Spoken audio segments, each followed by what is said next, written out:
जैसा कि मैंने आपको पहले वीडियोस में डिस्कस किया है कि उनका बहुत स्ट्रॉन्ग नेशनलिस्टिक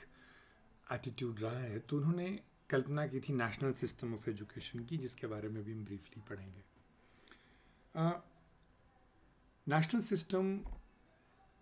इनका कहना था कि एजुकेशन में सिर्फ नेशनल ऐड कर देने से नेशनल एजुकेशन नहीं बनता है। नेशनल एजुकेशन रियल सेंस में नेशनल होनी चाहिए, जिसका जो फोकस है वो सेक्रीफाइस पर, प्रोग्रेस पर और ज्ञान की बढ़ोतरी पे होनी चाहिए। उनके हिसाब से बलिदान, प्रगति और ज्ञान, इसके फाउंडेशन पर ही नेशनल सिस्टम ऑफ एजुकेशन के भवन को खड़ा किया जा सकता है। इनका कहना था कि साइंस की ही नॉलेज पर्याप्त नहीं है शिक्षा की व्यवस्था में,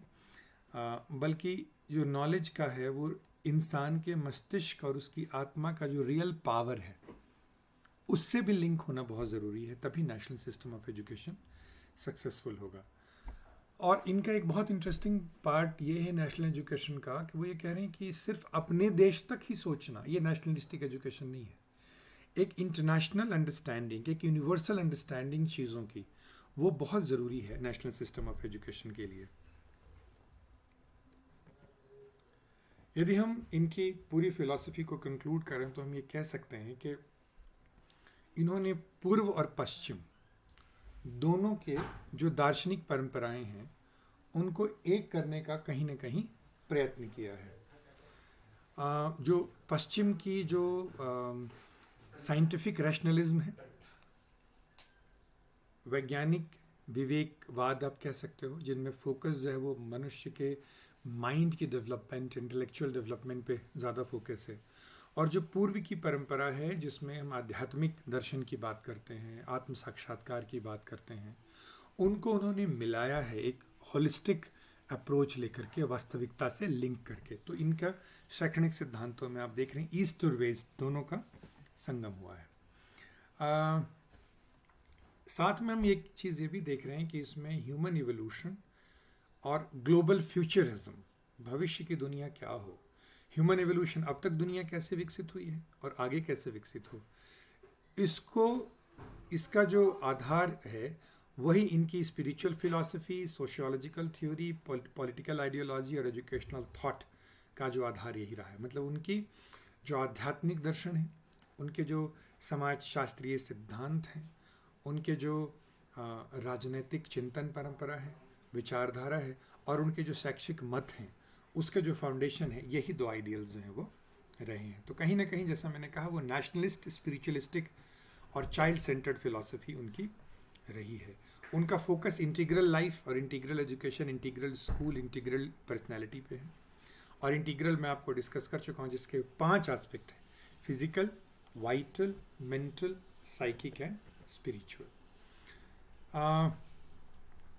इनके फिलॉसफी का एक और इम्पॉर्टेंट पार्ट है कि कैसे हम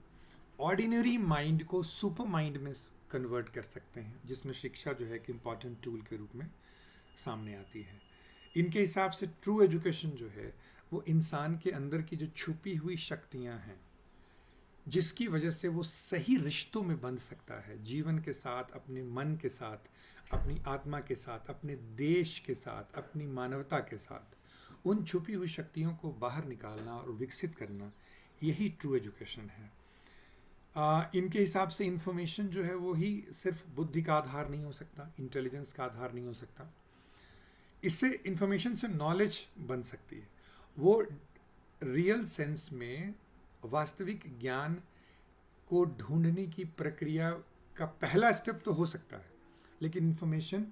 जो है वो फ्रेश नॉलेज की क्रिएशन का और डिस्कवरी का आखिरी स्टेप नहीं है। इनके हिसाब से पेरेंट्स और टीचर का जो मुख्य भूमिका है वो गाइड की है, मेंटर की है, और बच्चों के अंदर जो छुपी हुई चीज़ें उसको बाहर लाने की है, ताकि बच्चा जो है व्यवहारिक जीवन में, बौद्धिक जीवन में और मोरल और एस्थेटिक कैपेसिटीज़ जो हैं उसकी, वो इंडिपेंडेंटली ग्रो करे, एक ऑर्गेनिक ह्यूमन बीइंग, एक कंप्लीट ह्यूमन बीइंग के रूप में। और इनके हिसाब से यदि हम देखें, इनका कोट से मैं ये जो 3 वीडियोस की सीरीज़ है उसको कंक्लूड करूँगा। अरविंद कहते हैं कि the supreme truths are neither the rigid conclusions of logical reasoning जो तार्किक चिंतन से जो हम एक खास निष्कर्ष पे पहुंचते हैं वही सिर्फ सत्य नहीं है, nor the affirmation of credal statements, ना कि हमारे धार्मिक ग्रंथों में जो स्टेटमेंट्स हैं उनको एज इट इज स्वीकार कर लेने से। ये दोनों जो है वो कहीं ना कहीं कंप्लीट ट्रुथ नहीं बताते, बल्कि जो रियल ट्रुथ है वो हमारी आत्मा के अंदर के जो अनुभव हैं, उनके जो फल हैं, उन अनुभवों से गुजरना, उन पे चिंतन करना और उससे जो फल निकल के आते हैं, उसी में सुप्रीम ट्रुथ छुपा हुआ है। और सुप्रीम ट्रुथ तक ले जाना ही इंटीग्रल एजुकेशन का मूल आधार है, क्योंकि इंटीग्रल एजुकेशन इंटीग्रल पर्सनालिटी को डेवलप करेगा, और इंटीग्रल पर्सनालिटी जो है वही एक देश और एक दुनिया और एक व्यक्ति के विकास की भूमिका बना सकता है। तो हमने ओवरऑल देखा कि मूल स्वरूप जो है इनका चाइल्ड सेंटर्ड है, बट इनका सिर्फ चाइल्ड सेंटर्ड